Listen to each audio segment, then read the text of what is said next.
Hi, I'm Seth, and today I'm going to show you some easy repairs to do on your French horn.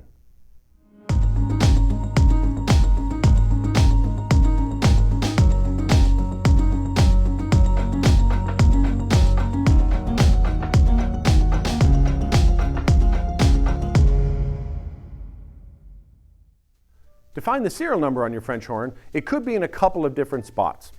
Most of the time it's up by the second rotor, usually on the top of it. It could also be on the lever plate, which is what the levers here attach to.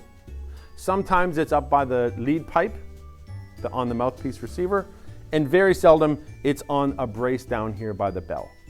We're going to start by rounding the mouthpiece shank. Sometimes when people drop it, the end gets damaged. We need to round that out a little bit.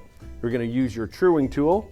You're going to just set it in there gently. You might have to apply a little bit of pressure to it just to get it started if it's really dented like this one. Then you're going to use your rawhide mallet and you're going to tap on the mouthpiece shank itself,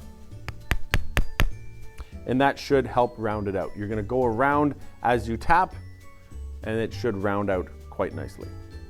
Now we're going to look at lubing the slides. On the French horn, depending on what kind of horn you have, if you have a single or a double, this French horn has 3 slides, first, second, and third. If it's a double horn, it would also have 3 slides just behind these. When removing the slides, make sure you press down on the rotor that corresponds to the slide. It just helps take out some of that air pressure.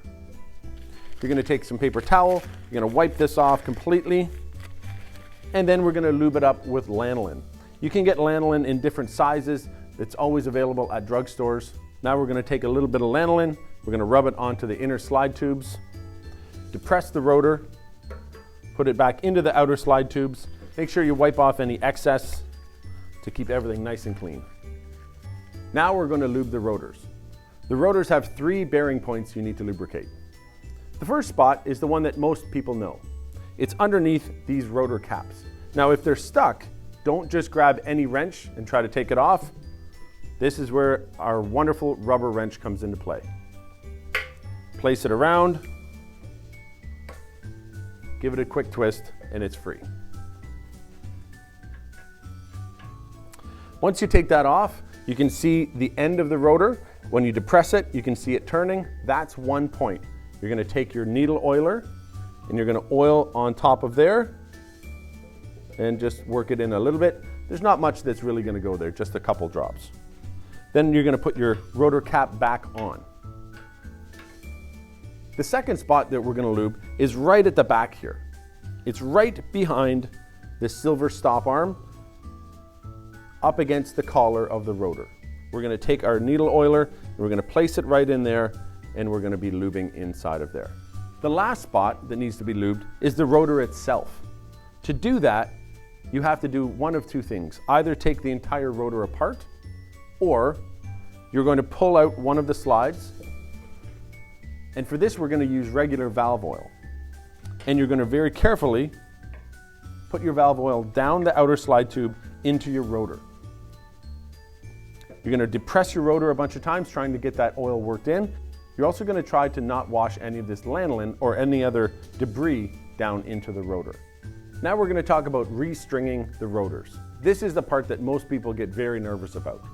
To be honest, even if one is broken, you still have 2 other examples right next to it as to the pattern that you need to take with the string.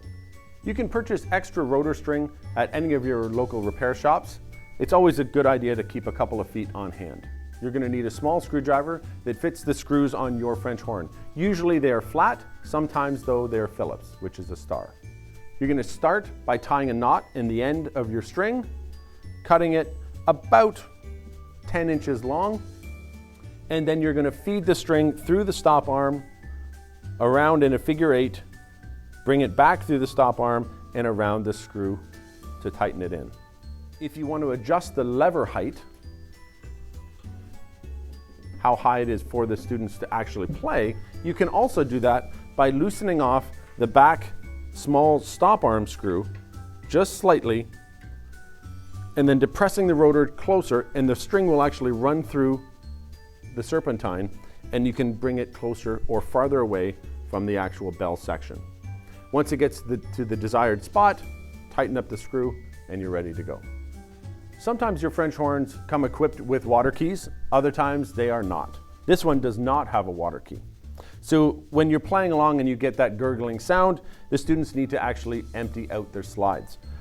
Usually, it will not be in the rotor slides, it will collect at the back slides here. If you follow the lead pipe around, it's usually in this main tuning slide here. Make sure that they have it on an angle where the water is going to collect in this slide. They're going to take out the slide and they're going to dump it out, putting it back in the same way. If they need to empty out the rotor slides, again, just depress the rotor, take out the slide, empty it out. If that doesn't work, sometimes the water will collect in other parts that there are no slides. Then you'll have to actually rotate the French horn so that the water will come out the bell. As always, if you've done any repairs or you notice any change in your instrument's condition, make sure you update it in the inventory.